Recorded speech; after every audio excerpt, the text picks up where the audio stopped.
Incidente mortale nel pomeriggio a Vigonovo, a perdere la vita mentre era in sella alla sua moto dopo un tragico schianto un 68enne di Saonara nel Padovano.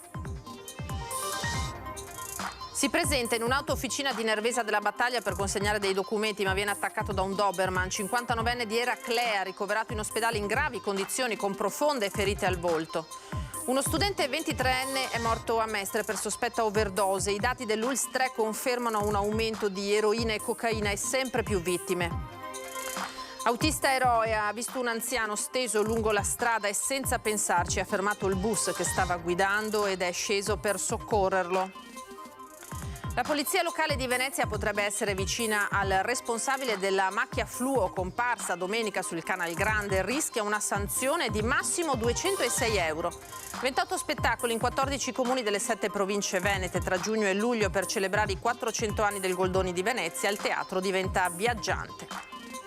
Inaugurazione domani del Salone Nautico con il Presidente del Senato La Russa e il Ministro Salvini. 5 giorni tra novità della nautica mondiale, cantieristica tradizionale, eventi e sport.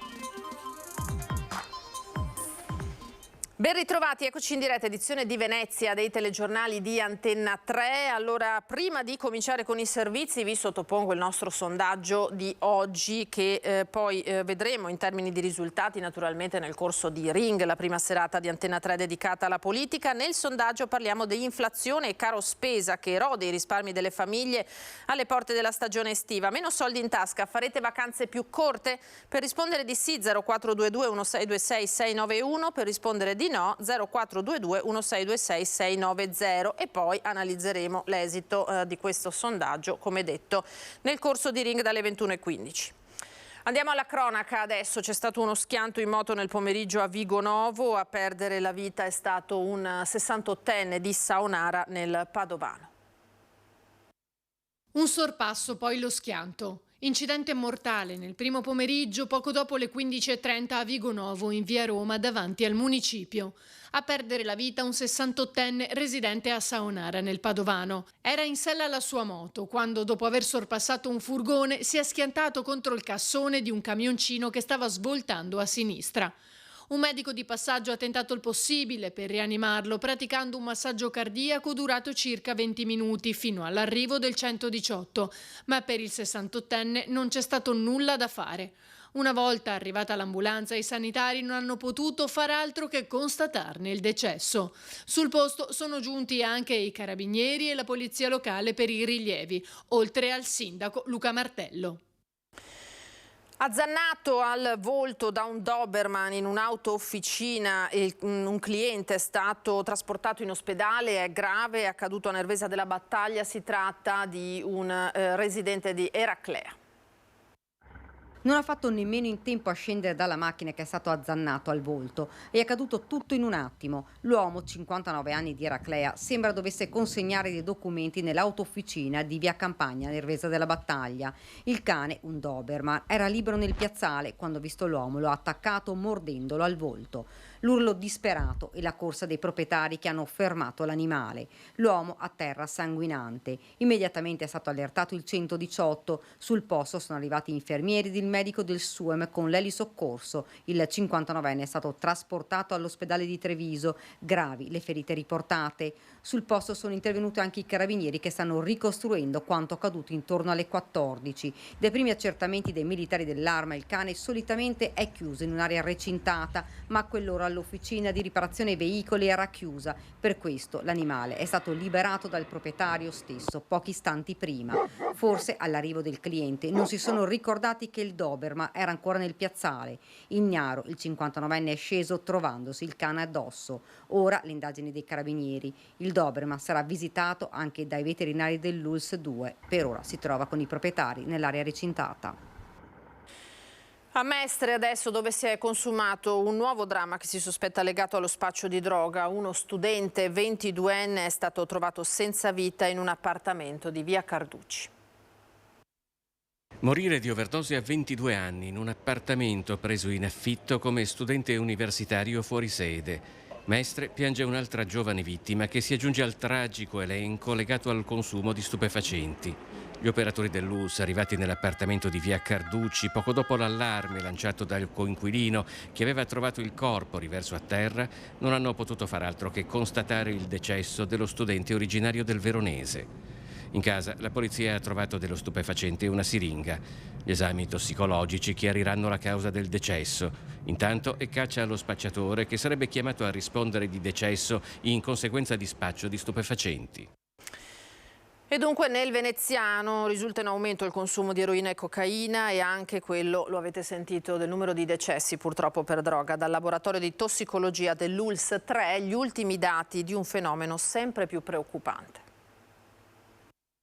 Purtroppo in questo territorio abbiamo sempre appunto la presenza della cosiddetta eroina gialla, che vuol dire eroina ad elevata concentrazione, quindi con un pericolo maggiore di overdose, ma purtroppo è sempre in continuo aumento anche la diffusione di cocaina e l'associazione con alcol. Eroina, cocaina, ma anche nuove sostanze psicoattive, una classe eterogenea di composti prevalentemente ad effetto allucinogeno. Non esiste un osservatorio più completo dell'uso di stupefacenti del laboratorio di tossicologia clinica e forense dell'Ulstre Serenissima a Mestre, cartina al tornasole degli effetti letali provocati dal consumo di droghe. Per quanto riguarda i decessi abbiamo un numero di casi che variano tra i 60 e 70 all'anno, qualche caso fino anche a 100 e un aumento sì certamente c'è stato in questi ultimi anni legato alla grossa diffusione purtroppo degli stupefacenti. Qui si analizzano campioni biologici e non per finalità di tossicologia forense e di tossicologia clinica provenienti dalle province di Venezia, Treviso e Rovigo, ma l'attività si allarga anche ad altre zone del Veneto per quanto riguarda l'analisi di materiali sequestrati dalle forze dell'ordine. Un'attività in cui la precisione e la freddezza imposta dall'analisi scientifica non cancella il dramma delle vite spesso spezzate che testimonia ogni provetta. Quello che rimane impresso è il problema dell'esposizione rispetto ai giovani e giovanissimi. Noi vediamo qualche volta giovani che per esempio abbandonano la scuola, non hanno più alcun interesse rispetto all'ambiente familiare, rispetto allo sport, rispetto alle altre attività di tipo culturale, perché purtroppo fanno uso di stupefacenti. In questo caso anche la cannabis è un problema importante per quanto riguarda i giovanissimi. Un autista ha visto un anziano steso lungo la strada a Tessera, poco distante dall'imbocco per l'aeroporto Marco Polo, quindi ha fermato il bus per soccorrerlo. A bordo c'erano una trentina di passeggeri, tra cui il direttore di ATVO Pasqualato e un medico donna di origine tedesca. Sono scesi loro tre, hanno visto l'anziano di 82 anni cosciente ma in difficoltà. Era caduto dalla bici dopo essere stato colto da un malore. Allertato il suo M118, in attesa dell'ambulanza sono state assicurate le prime cure all'anziano, mentre si è fermata anche una pattuglia della polizia locale di San Donà di Piave. Una volta giunta l'ambulanza, l'anziano è stato portato all'ospedale di Mestre e le sue condizioni non desterebbero preoccupazione. La polizia locale di Venezia ora potrebbe essere vicina a individuare il responsabile della chiazza fluorescente comparsa domenica sul Canal Grande. Le indagini della polizia locale stanno stringendo il cerchio intorno al o i responsabili della macchia verde comparsa in Canal Grande domenica. Quello che è stato confermato è che sia stata utilizzata la fluoresceina o uranina, una sostanza né pericolosa né cancerogena che si può acquistare anche online e che per colorare così l'acqua non è necessario sia in dosi elevate. E mentre gli agenti della locale esaminano le immagini delle numerose telecamere di videosorveglianza, si vagliano diverse ipotesi, dalla bravata all'errore di qualcuno, magari un operaio. L'unico reato previsto in questi casi è il getto pericoloso di cose e, ammesso che in questo caso sia applicabile, sarebbe punito con un'ammenda fino a 206 euro. Ora ci fermiamo per qualche istante di pubblicità, tra poco.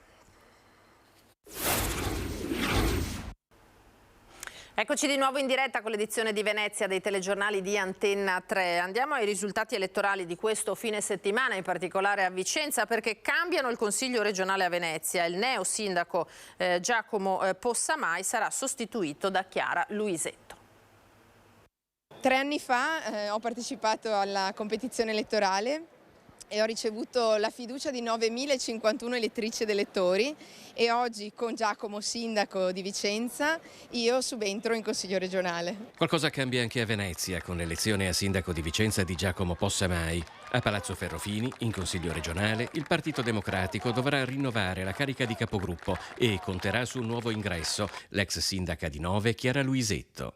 Io credo che il tema principale affrontato in questi anni dal gruppo PD in Consiglio regionale, ma che bisogna continuare ad affrontare, sia il tema sociosanitario, non soltanto il tema sanitario ma anche tutto l'ambito sociale, le case di riposo, la situazione delle fragilità ai nostri anziani, ma anche tutto quello che succede alle famiglie in difficoltà dopo questi anni difficili. Alle prossime elezioni regionali manca ancora parecchio, almeno 2 anni, ma il voto nei capoluoghi di provincia sta già disegnando un quadro politico che potrebbe offrire un contributo importante anche per la corsa al governo del Veneto. Avere Padova, Vicenza, Verona significa avere un territorio che parla la stessa lingua e quando le città e i cittadini si esprimono con così tanta convinzione non possiamo che essere con loro e lavorare per loro.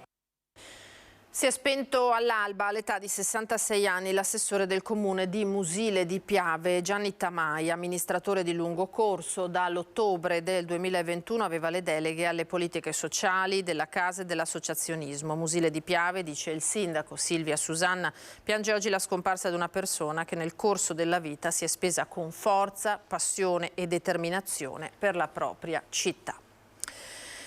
Il Centro Edili Venezia e il Comando Carabinieri per la tutela del lavoro insieme per promuovere la sicurezza nei cantieri edili anche contro il pericolo di infiltrazioni mafiose. Sicurezza e legalità nei cantieri edili del Veneziano, 2 priorità inderogabili davanti al tragico bollettino delle morti sul lavoro da un lato e di una presenza della criminalità organizzata che l'arrivo dei fondi PNRR sta facendo più aggressiva.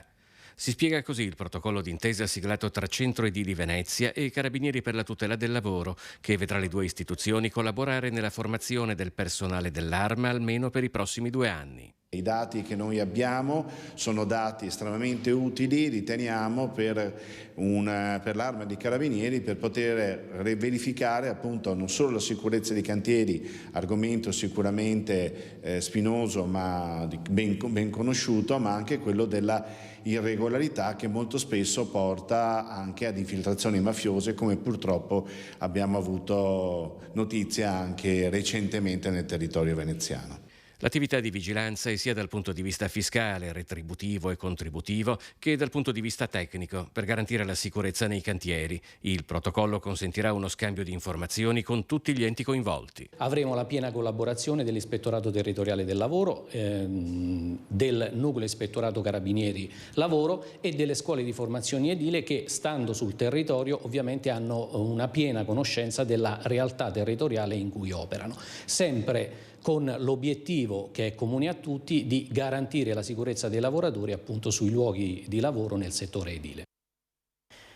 Al via domani fino a domenica 4 giugno il Salone Nautico, giunto alla sua 4ª edizione, 5 giornate di esposizioni, conferenze e convegni all'Arsenale, uno spazio che ha ospitato per secoli il più importante stabilimento di produzione navale a livello mondiale e che ha rappresentato il fulcro del potere marittimo della Serenissima. In occasione dell'inaugurazione domani si attendono il Ministro delle Infrastrutture Matteo Salvini, il Presidente del Senato Ignazio La Russa, il Governatore Luca Zaia e il Sindaco Luigi Brugnaro. Saranno presenti le eccellenze della nautica da diporto internazionale, in tutto 220 espositori e 300 imbarcazioni. Diamo ora altri numeri perché sono 28 spettacoli in 14 comuni di tutte le province del Veneto. Il progetto del Teatro Stabile e Arte Ven tra giugno e luglio per i 400 anni del Teatro Goldoni di Venezia. Festeggiare un teatro che sta per riaprire significa portarlo fuori. Portarlo in mezzo ai borghi, alle comunità, ai villaggi, in mezzo alla socialità. Questo è il fil rouge, cioè il teatro che diventa il fuori da sé e il territorio veneto. Da qui nasce il Teatro Viaggiante, a 8 mesi dall'inizio delle celebrazioni per i 400 anni del Teatro Goldoni di Venezia. Un cartellone teatrale diffuso che toccherà 14 comuni del Veneto delle 7 province per un totale di 28 spettacoli. Portiamo un po' ovunque nel Veneto il meglio del teatro di questa regione, nazionale e internazionale. Un progetto promosso dal Teatro Stabile del Veneto con circuito Arte Ven, Comune e Regione, reso possibile grazie a investimenti privati, perché da sole le istituzioni non bastano. Attraverso la cultura e attraverso questo rapporto tra pubblico e privato promuoviamo la nostra comunità e tutte le produzioni e le eccellenze del nostro territorio. Per noi è un grande investimento verso il futuro, per riannodare quel filo che si è spezzato con la pandemia, con il pubblico dei teatri, per riportare la gente nei teatri e soprattutto per costruire una nuova relazione, un nuovo legame con un pubblico nuovo, giovane, che ci permetta anche di guardare con grande forza al futuro. Gli spettacoli, gratuiti ma preferibilmente con prenotazione, si svolgeranno dal 13 giugno al 29 luglio. La cultura e il teatro in particolare non debbano appartenere a pochi privilegiati, a un'elite di colti, ma assolutamente sia di tutti, e più siamo meglio è. L'invito è che la cittadinanza partecipi in modo molto attivo a questi spettacoli, che ciascuno porti qualcun altro, in modo che possiamo davvero allargare la rete e abbattere queste barriere culturali prima di quelle architettoniche.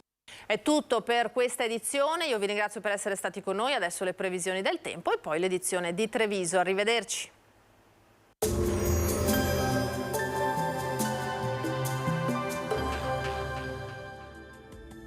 Bentrovati al meteo. Pressione atmosferica più o meno stabile sul nostro territorio. Tempo buono e solo localmente instabile. Vediamo dove nel dettaglio di mercoledì 31 maggio. Sul Veneto il mese si conclude con cielo in prevalenza soleggiato. Nella seconda parte della giornata sulle zone montane e pedemontane saranno possibili delle precipitazioni in locale estensione fin verso le pianure limitrofe. Temperature sostanzialmente stazionarie, minime tra 12 e 18 gradi, massime invece tra i 24 e i 27 gradi all'incirca. Spostiamoci ora sul Friuli Venezia Giulia. Anche in questo caso cielo velato con qualche rovescio o temporale dal pomeriggio, più probabilmente sui monti. Su pianura e costa soffierà bora moderata. Temperature minime sui 17-19 gradi, massime intorno ai 25-27 gradi. Infine diamo uno sguardo alla situazione del Trentino Alto Adige, dove al mattino avremo tempo soleggiato, con qualche isolato rovescio però nel corso del pomeriggio. Temperature minime intorno ai 13-14 gradi, massime sui 26-28 gradi all'incirca.